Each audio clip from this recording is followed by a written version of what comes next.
everyone, my name's Jen, and today we're going to be discussing basic skeletal anatomy, or the bare bones.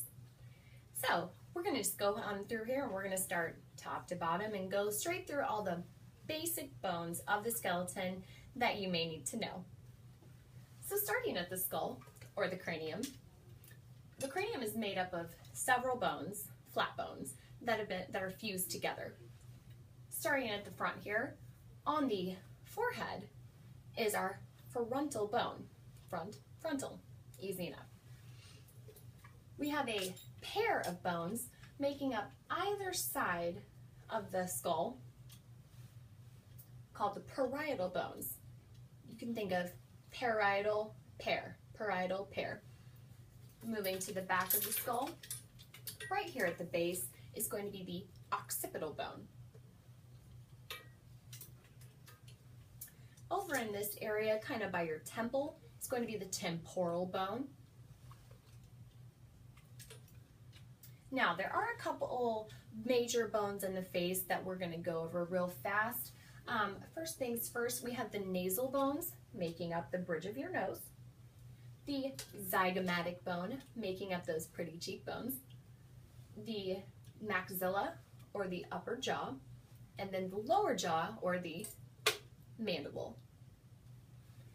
Moving right along, we'll go through some vertebrae real quick here. The vertebrae can be classified into three different types, either the cervical, the thoracic, or the lumbar.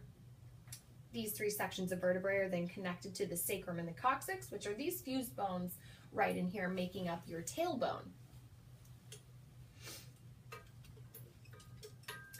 The scapula is going to make up your shoulder blade. The scapula is connected to your clavicle, which are going to be these very prominent bones right here at the base of your neck. You can feel those pretty easily.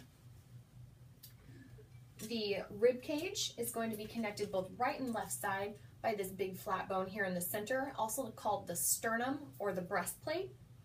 The breastplate has a small piece right on the very end called the xiphoid process, usually right in the middle of the chest. It's typically where CPR compressions are performed and a commonly broken bone during CPR actually. Moving on down, we have the pelvis making up your hip bones right here. The pelvis is actually also comprised of several fused bones, the ilium, the ischium, and the pubis, or the bottom bone there. Going along to some appendages of our appendicular skeleton here, we have the largest bone in the upper arm called the humerus. Anybody who's ever hit their funny bone knows it's not too humorous. Bad joke, I know. Moving on down, we've got the radius and the ulna, which are going to be the two bones in making up your lower arm. Now, sometimes these bones can get confused. They are very similar in shape and size. However, they can be differentiated very easily, especially if they're on a skeleton. The ulna is going to be pinky side whenever you are in anatomical position, and the radius on the thumb side. You can think of radius as a round circle, and your thumb can also go in a round circle. So, quick review, anatomical position is going to be palm up with the fingers out. The pinky side is going to be medial towards the body, while the thumb is going to be lateral, facing away from the body.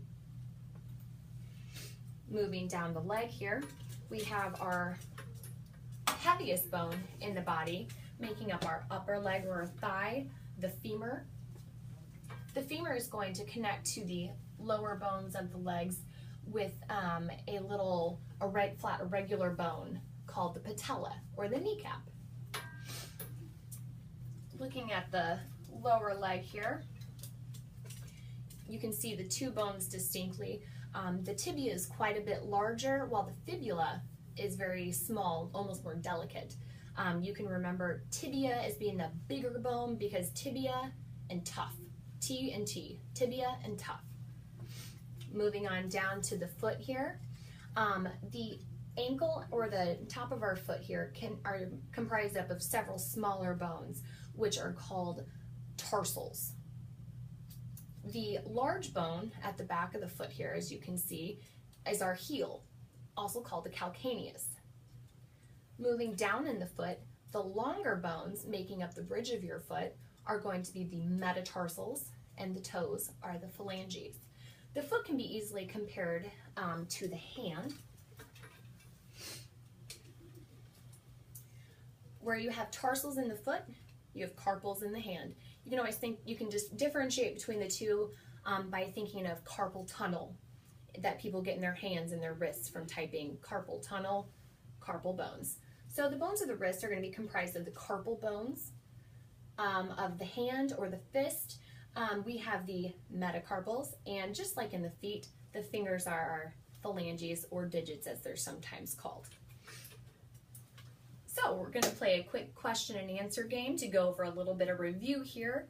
I'll give you a couple seconds in between each question, and we'll see how much you've learned. Let's play along. When looking at the side of the skull, the bone that makes a pair of bones to the top of the skull are called what bones of the skull? If you answered parietal bones, you are correct. Moving down through the vertebrae, how many sections of vertebrae are there, and what are they called? I'll give you a little bit longer on this one.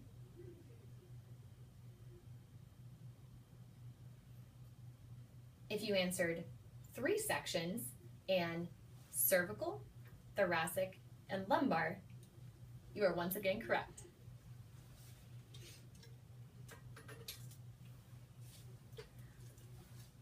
For our next question, are the bones of the wrist considered carpals or tarsals?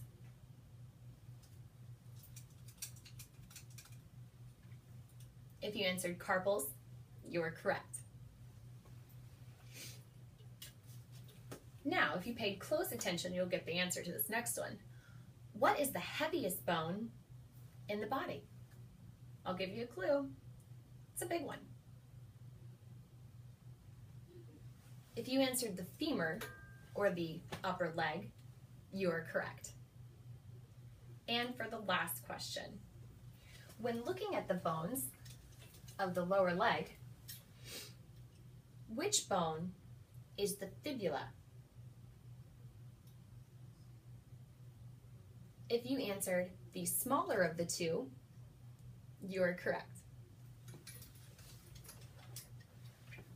I hope this was educational for everyone, and I hope that everyone got a little bit of something out of it. Thanks for playing along with me today, and I appreciate your attention.